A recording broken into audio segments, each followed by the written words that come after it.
Nĩ ũkengoku ũrĩa ũragũtũnga monanio-inĩ ma ũrĩmi marĩa marathiĩ na mbere gũkũ mũciĩ wa Nairobi, arĩmi magĩthiĩ na mbere na gwĩkinyia kũnorwo makiria na maũndũ megemainie na ũrĩmi. Emma's Wangeci nĩ mũtaaramu wa ũrĩmi wa mbembe kuma kambuni ya East African Seeds, na haha tũkamũkora arĩ mĩhang'o-inĩ ya monanio ma mbegũ cia kĩrĩu cia mbembe na iria aroiga mararingĩrĩria arĩmi gũcihanda makiria kumana na ũhoti wacio wa gwĩtiria mĩrimũ hamwe na ũgarũrũku wa rĩera. Ikomendaga mũrĩmi na KH500 nĩ medium altitude, nĩ kũraga wega kũndũ kũrĩa kwĩna ũrugarĩ na kũndũ kũrĩa kwĩna heho kidogo.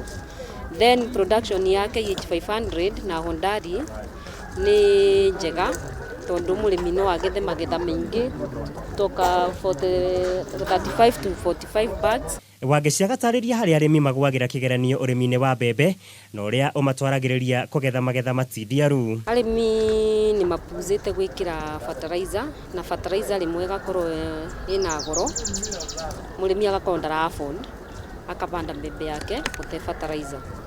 Then mĩgũnda nĩtuĩkĩte very weak.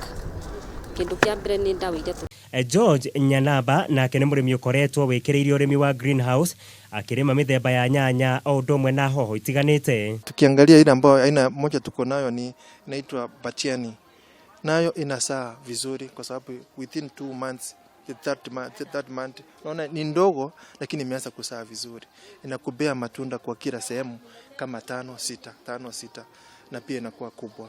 Nyanamba akoiga kumana na thĩna wa mũrimũ wa tuta absoluta ũrĩa ũkoretwo ũkĩgũmĩra arĩmi nĩ matabanĩtie ũthuthuria wa mũciarithanio ũrĩa mwagĩrĩru wa mbegũ cia gĩkĩro kĩa igũrũ na iria ingĩhota kũhĩtana na mathĩna maya. Tuko na aina mbili ya nyanya, tuko na Steve F1 ni ya hybrid na pia tuko na Bravo F1, na sote zinafanya the same high production, inakubea ile ambayo unataka, masaa unataka. Sasa mkulima mara mingi anataka kupata mapato ya hali ya juu. Monanio maya magucĩrĩirie arĩmi makiria ma 400 na magakorwo magatirihwo muthenya wa Jumapili kiumia-inĩ gĩkĩ.